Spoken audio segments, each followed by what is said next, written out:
नमस्कार, मैं हूं प्रज्ञा मिश्रा और आप देख रहे हैं उल्टा चश्मा यूसी। ये है पार्ले जी का पैकेट। है कोई माइका लाल जो इसको 5 के बजाय दुकानदार से 3 रुपए में खरीद ले जाए? चाहे रखा रहे, चाहे सड़ जाए, चाहे चूहे को उतर जाए, लेकिन आप इस पार्ले जी के पैकेट को 5 रुपए से कम पर नहीं खरीद पाएंगे। इसको कहते हैं एमआरपी यानी मैक्सिमम रिटेल प्राइस। यह है भारत में धन्ना सेठों के लिए सुविधा और इसी देश में किसान का आलू 5 रुपए किलो भी मिलेगा और 1 रुपए किलो भी मिलेगा। सरकार किसानों के लिए तय करती है एमएसपी यानी न्यूनतम यानी मिनिमम सपोर्ट प्राइस। सरकार कहने को मिनिमम सपोर्ट प्राइस किसानों के लिए घोषित करती है, लेकिन खुद भी किसानों से फसल नहीं खरीदती। किसान सरकारी दुकान पर ट्रॉली में लादकर गेहूं ले जाता है। अधिकारी कहता है बोरी नहीं है, कल आना। अगले दिन फिर जाता है, कहता है पल्लेदार नहीं है, कल आना। फिर कल जाता है तो अधिकारी कहता है कि गोदाम में जगह नहीं है, तुम कल आना। किसान फिर कल जाता है, अधिकारी कहता है कि लोड करने वाला ट्रक नहीं आ पाया है, तुम ऐसा करना, कल आना। मतलब किसान को चग्गा बग्गा पढ़ाया जाता है, यानी किसान को पूरी तरह से टरकाया जाता रहता है। किसान आखिर में थक हार कर अपनी गेहूं से लदी ट्रॉली प्राइवेट मंडी में बेच देता है। अब देखिए, सरकारी दाम था 20 रुपए, किसान ने प्राइवेट लाला बनिया को बेचा 12 रुपए में और जैसे ही किसान ने बेचा, एमएसपी वाले सरकारी अधिकारी ने लाला से खरीद लिया 13 रुपए में। अधिकारी ने 7 रुपए प्रति किलो पर घपला कर दिया, यानी किसान से ना लेकर लेवी में या सरकारी गोदाम में व्यापारी से लेकर फसल भर ली जाती है। बैठे बिठाए लाखों पीट लिए जाते हैं और किसान बेचारा मुंह ताकता रह जाता है, क्योंकि जिस ट्रॉली पर वो गेहूं लाद कर लाया है वो किराए की भी हो सकती है और फिर अपनी भी हो, तो बार बार लेवी यानी एफसीआई के गोदाम के चक्कर कैसे लगाए? उसको अगली फसल भी उगानी है और इस तरह सरकारी एमएसपी से किसानों को लूटा जाता है। अधिकारी माला माल हो जाते हैं। इस देश में एमएसपी भ्रष्टाचार का वो दलदल है जहां सबसे ज्यादा भ्रष्टाचार होता है। मैं किसान की बेटी हूं, इसीलिए आपको बिल्कुल जमीनी चीज बता रही हूं। अच्छा, अब किसान और उद्योगपति में अंतर देखिए। पार्ले जी का प्राइस दुकानदार आपको बताता है 5 रुपए का है, लो या ना लो। किसान की फसल का दाम मंडी में खरीदने वाला तय करता है। वो किसान को ऑफर करता है, कहता है 5 रुपए दोगे, 50 रुपए का दोगे। बस यही कारण है किसानों की दुर्गति का। किसानों की फसल का रेट आप तय कर दीजिए। किसान का गेहूं 20 रुपए किलो बिकेगा, कोई कम पर खरीदेगा या ज्यादा पर बेचेगा तो जेल होगी।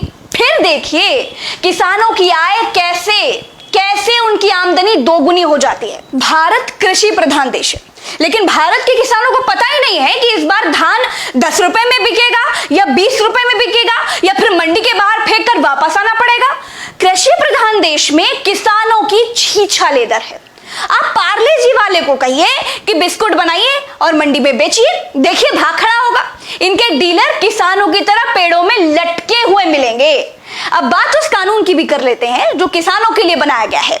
3 कानून बनाए गए हैं। पहला कानून है आवश्यक वस्तु भंडारण अधिनियम। पहले यह होता था कि खाने पीने की कुछ जरूरी फसलें होती थी जिनकी जमाखोरी अपराध थी। कोई जमाखोरी करता था तो उसे जेल होती थी। अब नए कानून में सरकार कहती है आपदा और युद्ध को छोड़कर जितनी जमाखोरी मतलब जितना भंडारण करना है करो। अब होगा ये कि किसान की तो छत टपकती है, वो तो छप्पर के नीचे रहता है, वो भंडारण तो कर नहीं सकता और किसान को फसल के बाद चाहिए भैया पैसा।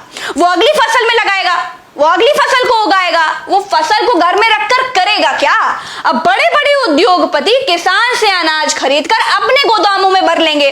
बाजार में जब अनाज की शॉर्टेज हो जाएगी तब महंगा बेचेंगे। ये कानून यानी आवश्यक वस्तु भंडारण अधिनियम सरकार ने किसको फायदा पहुंचाने के लिए बनाया है, वो आपको आगे कुछ दिनों में जब महंगाई बढ़ेगी तब पता चल जाएगा। इस कानून को बनाने की कोई जरूरत नहीं थी, लेकिन ये सरकार है, बहुतों को बनाया है। दूसरा कानून है कॉन्ट्रैक्ट फार्मिंग। मतलब अगर पार्ले जी कंपनी को बिस्किट बनाने के लिए गेहूं चाहिए तो पार्ले जी वाला 20-25 गांव के किसानों से गेहूं उगाने के लिए कहेगा। सारे किसान गेहूं उगाएंगे, पार्ले जी वाले को देंगे। अब कॉन्ट्रैक्ट फार्मिंग में पार्ले जी वाली कंपनी फसल लगाते समय ही बता देगी कि गेहूं भैया लगाओ, 20 रुपए में हम खरीद लेंगे। अब किसानों को दिक्कत यह होगी कि अगर किसान प्राइवेट कंपनी से बॉन्ड भर लेगा और गेहूं के दाम 25 की जगह बाजार में भाव 40 पहुंच गए, तब किसानों का घाटा हो जाएगा। अगर 4 किसान गेहूं की जगह आलू उगाना चाहते हैं तब क्या होगा? कॉन्ट्रैक्ट फार्मिंग में यहां दिक्कत है, पेच भी यहीं फंसा है। सरकार जब एमएसपी तय करती थी तो किसान के पास आजादी रहती थी कि वो एफसीआई के गोदाम में सरकार को अनाज बेचे या फिर मंडी में बेचे या फिर किसी लाला बनिया को, अपने लोकल खरीदार को दे दे। मान लीजिए सरकार ने एमएसपी तय की 20 रुपए, मान लीजिए बाहर मंडी में बिक रहा है 30 रुपए में, तो किसान बाहर 30 रुपए में बेच लेता था। सरकारी एमएसपी में किसान कभी सरकार को ही बेचने के लिए बाध्य नहीं था, लेकिन कॉन्ट्रैक्ट फार्मिंग में किसान बाध्य होगा प्राइवेट कंपनी को पहले से तय किए दाम में फसल बेचने के लिए, चाहे बाजार का भाव जो भी हो।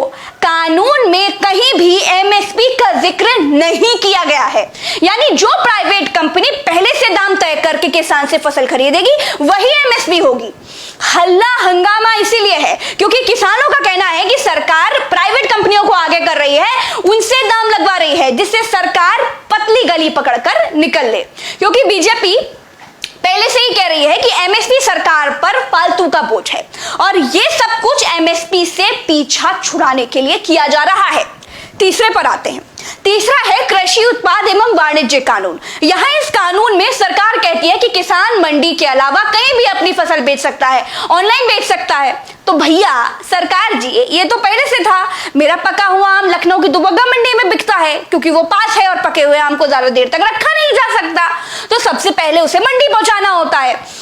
तो दुबग्गा मंडी पास है इसलिए पका हुआ आम दुबग्गा मंडी में बिकता है। मेरा कच्चा दशहरी आम दिल्ली की आजादपुर मंडी में बिकता है, ट्रक से लोड होकर जाता है।